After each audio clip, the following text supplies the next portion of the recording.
You found it. Your home for the best content on your favorite team, the Fighting Tigers of LSU. Do us a favor, subscribe to the channel, leave your comments below, and be sure to smash that like button.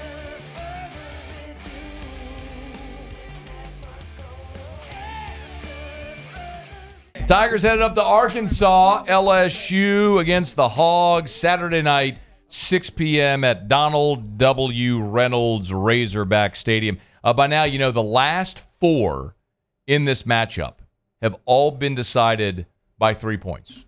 On the button, on the nose. It never really seems to matter. The old cliche about you throw out the records and everything. The truth is, with this matchup,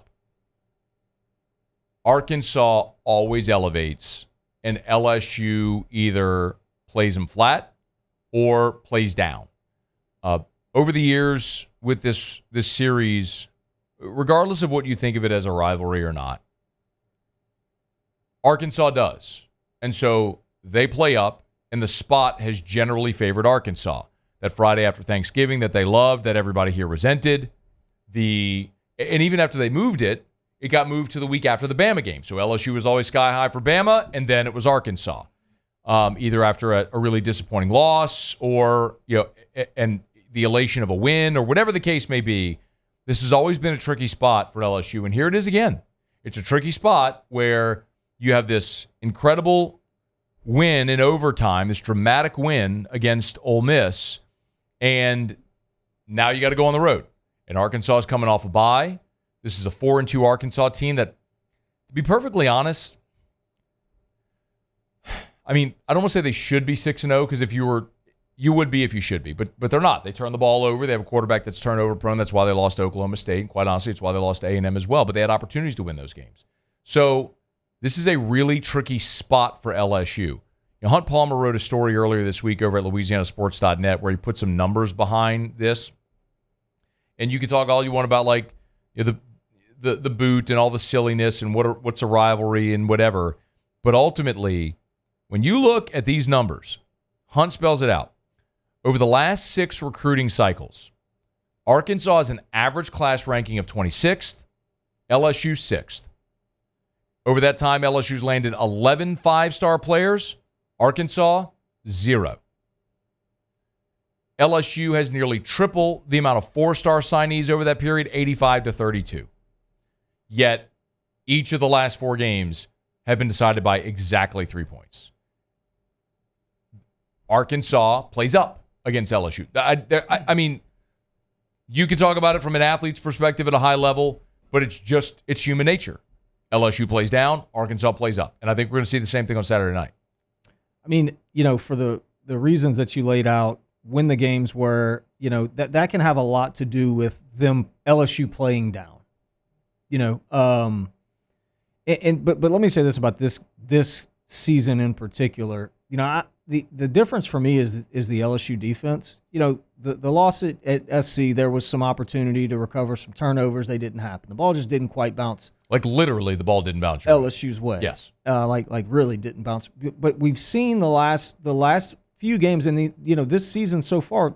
This team takes advantage. They cause turnovers. It will happen with a young quarterback or quarterbacks that are prone to turnovers. I think you're going to see the Tiger defense take advantage of that again and constantly getting better and better and better. Guys in the right spot, guys not missing assignments, which is something new. We haven't seen that in the last few years, but I don't think it's going to be that way. I think from a preparation standpoint, you're going to start to see those tides kind of turn a little bit. Listen, as close as these have been, LSU has really owned the series. From 2006, which was an amazing game in Little Rock, to 2015, which Arkansas blew out LSU in Baton Rouge, embarrassing. They split those 10 games 5-5. Since then, LSU has won 7 of 8. The only one that Arkansas won was when Ed was the lame duck coach, the game that went to overtime 16-13, a game actually that Garrett Nussmeier ended up playing the bulk of that game in his true freshman season. So even though they've been close, LSU still won 7 of 8. I just look at Arkansas coming off a bye at home. They're going to be sky high and emotional. I think this is going to be a game very similar to last week where LSU's the better team like Ole Miss was the better team. But sometimes on the road, it's hard to take advantage of opportunities. Yeah. Ole Miss dropped an 81-yard touchdown pass. Ole Miss missed a 32-yard field goal. Ole Miss got an interception at the LSU 13, came away with no points. Now, you credit LSU because they made plays to force some of the... Now, you didn't make no play to force the drop pass, but you made plays to force some of the other things. But you were right there from that game not going your way. And you needed some pretty dramatic stuff late. Mm-hmm. I think it's the same type of game, except it's just a role reversal. I think LSU is the team that forces the issue, that's playing from a position of power and authority throughout. It's just when they have the opportunity to put them away, you got to do it. Yeah. Because if you don't, then you're in a situation like Ole Miss was a week ago, where LSU's got the ball with 3 minutes to go, staring at 75 yards to go tie and force overtime, and LSU made the plays and Ole Miss couldn't get a stop, and then Ole Miss loses in overtime. So LSU needs to avoid that situation Saturday in Fayetteville. I will say, I've talked about it all week, Taylon Green, I think, is the wild card here. When he is good, he's been really good. When he's not good, it's like what happened against Oklahoma State, where he becomes turnover prone. He'll fumble the football and he'll throw interceptions. LSU has been exceptional at taking the ball away. If this defense can give the offense a couple of short fields and quick scores, I think that's how a lead can multiply. And if you make Arkansas play from behind, I know this sounds kind of obvious, but their strength is Taylon Green and Jaquindon Jackson running the football. If you get them out of their comfort zone and make them throw the football, they don't have the receivers like Ole Miss to really challenge you the way Ole Miss did.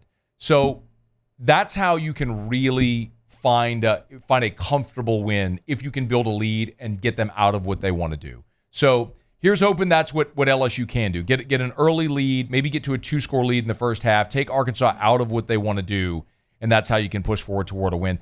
I'd pick this game 23-20. What I just laid out is what I hope happens, and I hope LSU cruises to a 2-score win and it's a breather. I've just seen too many of these to believe that's how it's going to go. So, I picked a 23-20 LSU. I do think LSU's the better team. Just like last week, I picked Ole Miss because I thought Ole Miss was just the better team. I get the situation heavily favors Arkansas, which is why I think this is a close game. But I do like LSU to end up to win a close game late. You want to pick a score? I'm gonna go 24-13.